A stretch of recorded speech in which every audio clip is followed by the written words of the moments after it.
साहब एक बार अपने कमरे में रात भर पढ़ रहे थे तो एक रिपोर्टर बंदा उठकर जाता है और बोलता है कि बाबा साहब आप इतनी रात तक कैसे जगे हुए हैं, आप सो नहीं रहे क्या? बाबा साहब सिर्फ उन्हें एक ही लाइन में जवाब देते हैं और बोलते हैं, मेरा समाज सोया हुआ है, मैं इसलिए जागा हुआ हूँ क्योंकि मुझे अपने समाज को जगाना है। जय भीम, नमो बुद्धाय साथियों, मैं धीरज, आप देख रहे हैं न्यूज का पन्ना चैनल। ऐसी ही लेटेस्ट न्यूज के लिए चैनल को सब्सक्राइब, लाइक, कमेंट और शेयर जरूर करिएगा। और आज की जो खबर आ रही है वह आ रही है यूपी के कानपुर से। बताया जा रहा है कि यूपी के कानपुर में दलित समाज ने बुद्ध की कथा कराई। बुद्ध की कथा कराने के कारण नीची जाति के होने के साथ साथ ठाकुरों ने उन पर हमला किया।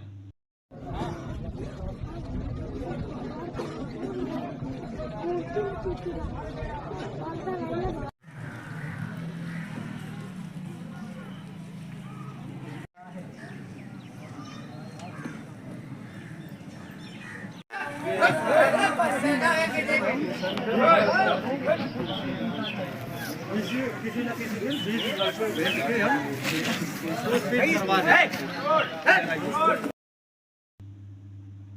दलित समाज की क्या गलती थी? सिर्फ गलती यह थी कि उन्होंने बुद्ध की कथा कराई। उन्होंने बुद्ध की कथा कराकर बहुत बड़ी गलती करी।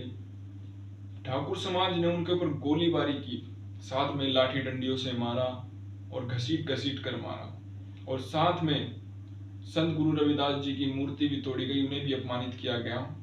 तो अब उन्हें कितनी कड़ी से कड़ी कार्रवाई उनके ऊपर होनी चाहिए और उन्हें कड़ी से कड़ी सजा मिलनी चाहिए। इसलिए मैं हमेशा बोलता हूं कि बहुजन समाज इकट्ठे हो जाओ, एक हो जाओ, एकजुट रहो। जिस दिन तुम एकजुट रहोगे ना, उस दिन तुम्हें कोई भी नहीं हाथ लगा सकता। यह तुम मेरे से लिखवा कर ले लो। बाबा साहेब बोलते थे कि संगठित रहो, शिक्षित रहो।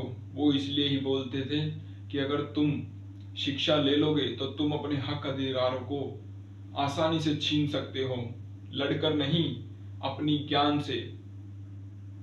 तो इसलिए मैं बोलता हूं कि भाई पढ़ाई भी बहुत जरूरी है, शिक्षित रहो, अपने समाज को आगे बढ़ाओ। और हाँ, जैसे ही ठाकुरों ने संत गुरु रविदास जी की जैसे ही ठाकुरों ने संत गुरु रविदास जी का अपमानित किया, क्या आप उनको, मैं आपसे एक बात पूछना चाहता हूं कि जब ठाकुरों ने आपके ऊपर गोलाबारी की या लाठी डंडे चार्ज किए तो क्या आप उन्हें उल्टा जवाब नहीं दे सकते थे? क्या नहीं दे सकते थे? क्योंकि हमारे बहुजन समाज में इतनी एकता, एकजुटता बिल्कुल नहीं है। अगर हमारे बहुजन समाज में एक व्यक्ति पिट रहा है तो दूसरा व्यक्ति उसे खड़ा होकर देखेगा, ना कि उसकी मदद करेगा।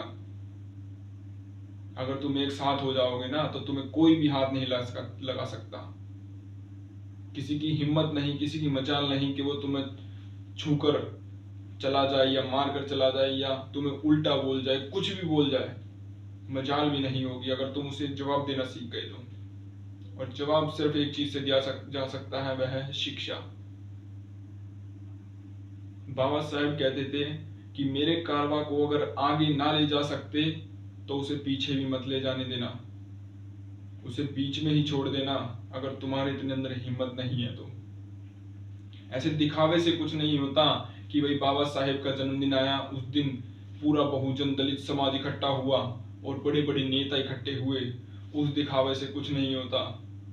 अगर असलियत में बाबा साहेब को जानता मानना है तो उन्हें पूरे एक साल 365 दिन याद करना पड़ेगा। मैं बहुजन समाज की एक बात बताता हूं कि बहुजन समाज सिर्फ बाबा साहेब को एक बार याद करता है। कब? 14 अप्रैल पर। और दूसरी बार जब याद करता है तो वह करता है उन्हें 6 दिसंबर को, जो कि उनका महापरिनिर्वाण दिवस है। 14 अप्रैल पर इसलिए बहुजन समाज याद करता है क्योंकि उस दिन बाबा साहेब जी का जन्म दिवस है। उस दिन एक महान व्यक्ति पैदा हुए थे। आप देखिएगा, राम राम पूरे 365 दिन गाया जाता है, लेकिन बाबा साहेब का नाम सिर्फ एक बार गाया जाता है, वो भी उनके जन्म दिवस पर। ऐसा क्यों? अगर बाबा साहेब को अपने मन धन सबसे मानते हो ना, तो उनको 365 दिन में से 365 दिन ही मानना पड़ेगा।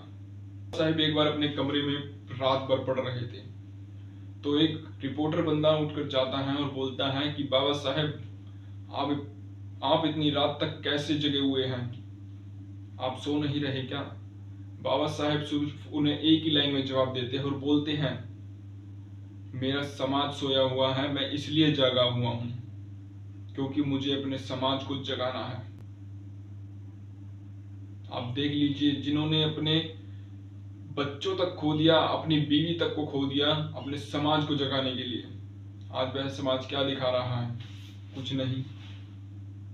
बस उनकी बातों पे उनको बोल लेंगे। बाबा साहेब के बोलते थे कि मेरी पूजा मत करना, लेकिन आज लोग वह क्या करते हैं? उनकी पूजा करते हैं। तो इसी के साथ मैं वीडियो को समाप्त करता हूं, और अच्छी लगी हो तो कमेंट में जय भीम जरूर लिखिएगा।